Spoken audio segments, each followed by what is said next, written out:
Welcome to my YouTube channel. आप यदि channel पर नए हो तो इसे सब्सक्राइब कर लें। आज ये क्लास बायोलॉजी पार्ट 3 ऑब्जेक्टिव क्वेश्चनों की चलेगी। सबसे पहला क्वेश्चन देखा जाए, अमाशय में कौन सा अम्ल पाया जाता है। अमाशय देख लेते हैं हम, ये कहाँ होता है। मुख हो गया, मुख गुहा, ये ग्रास नली, इसके बाद में ये अमाशय होता है, इसके बाद छोटी आंत बड़ी आंत वगैरह, तो अमाशय है। अमाशय में यहाँ से हाइड्रोक्लोरिक एसिड निकलता है, यानी हाइड्रोक्लोरिक अम्ल स्रावित होता है। तो अमाशय से आंसर क्या हो जाएगा, कौन सा अम्ल निकलता है, हाइड्रोक्लोरिक अम्ल। ये केमिस्ट्री में पूछा जा सकता है कि सबसे प्रबल अम्ल कौन सा है, तो हाइड्रोक्लोरिक अम्ल ही सबसे प्रबल अम्ल है। तो आंसर हो जाएगा अमाशय से कौन सा अम्ल स्रावित होता है, तो हाइड्रोक्लोरिक अम्ल HCl। अब क्वेश्चन आएगा दूसरा कि लाइपेज एमाइलेज के क्या कार्य हैं। लाइपेज एमाइलेज का क्या कार्य है, तो वसा का पाचन करना, वसा का पाचन करना। आंसर हो जाएगा वसा का पाचन करना। लिखते हुए चलिए आप लोग। अब तीसरा क्वेश्चन है मानव शरीर का सबसे कठोर भाग कौन सा है, तो इनेमल सबसे कठोर भाग होता है। इनेमल दांत में पाया जाता है। क्वेश्चन कि टाइलिन और लाइसोजाइम एंजाइम किस में पाए जाते हैं। टाइलिन और लाइसोजाइम एंजाइम, टाइलिन और लाइसोजाइम एंजाइम ये लार ग्रंथियों में पाए जाते हैं।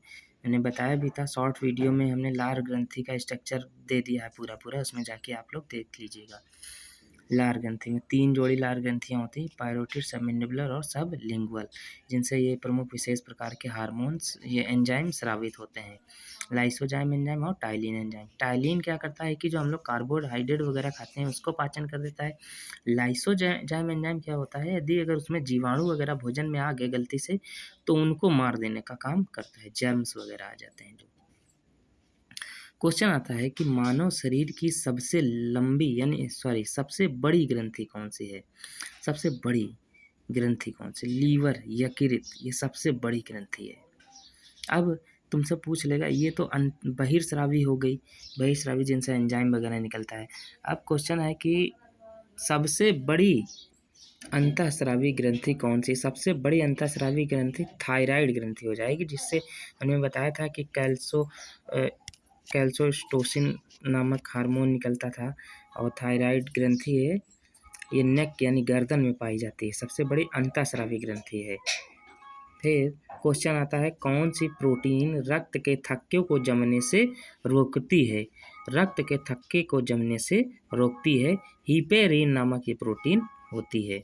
देखिए ब्लड जो नसों में बह रहा है, पानी ऐसा बह रहा है, यदि अगर क्या हो कि वो जम जाए तो फिर क्या हो जाएगा, दिक्कत हो जाएगी बहुत बड़ी। तो जमने से कौन सी प्रोटीन रोकती है, ब्लड बह रहा है ना कंटिन्यूसली, अगर ये जम जाएगा तो बहुत बड़ी दिक्कत हो जाएगी। इसको रोक देती है हेपेरिन नामक प्रोटीन, हिपेरिन, याद रखना हिपेरिन।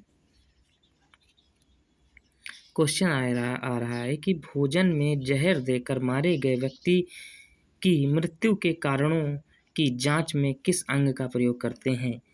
ये क्वेश्चन बड़ा इंपॉर्टेंट है कि भोजन में अगर कोई व्यक्ति को जहर वगैरह दे दिया गया, जहर खा लिया, तो इसकी पुष्टि कैसे होगी कि ये जहर ही खाया था, क्योंकि लीवर में वो जहर पहुंच जाएगा।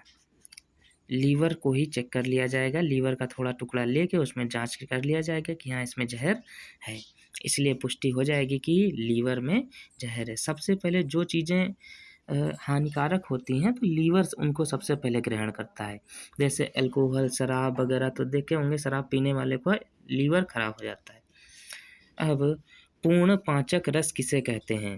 पूर्ण पाचक रस को लाइपेज, एमाइलेज और ट्रिप्सिन कहा जाता है। लाइपेज, एमाइलेज और ट्रिप्सिन ये अग्नाशय में स्रावित होते हैं। अग्नाशय नामक ग्रंथि होती है, छोटी आंत के ऊपर ये लगी रहती है। अब क्वेश्चन है कि इंसुलिन की कमी से कौन सा रोग होता है।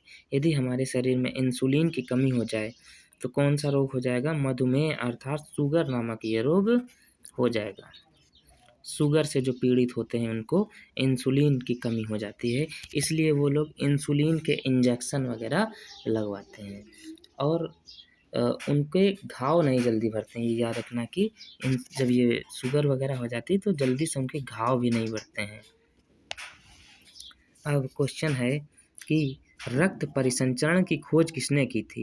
तो आंसर हो जाएगा विलियम हार्वे ने रक्त परिसंचरण की खोज की थी। इन्होंने बताया था कि हमारे हृदय से निकलता है रक्त और पूरे शरीर में महाधमनी, धमनी, छोटी धमनी, फिर केशिका, केशिका से फिर सिरा, फिर बड़ी सिरा, छोटी सिरा, इस तरीके से आता हुआ फिर हृदय में आ जाता है, फिर पहुंचता है। यही प्रोसेस चलती रहती है। इन्होंने बताया था किसने? विलियम हार्वे ने। याद रखना रक्त परिसंचरण ये काफ़ी बार पूछा जाता है, इंपॉर्टेंट है।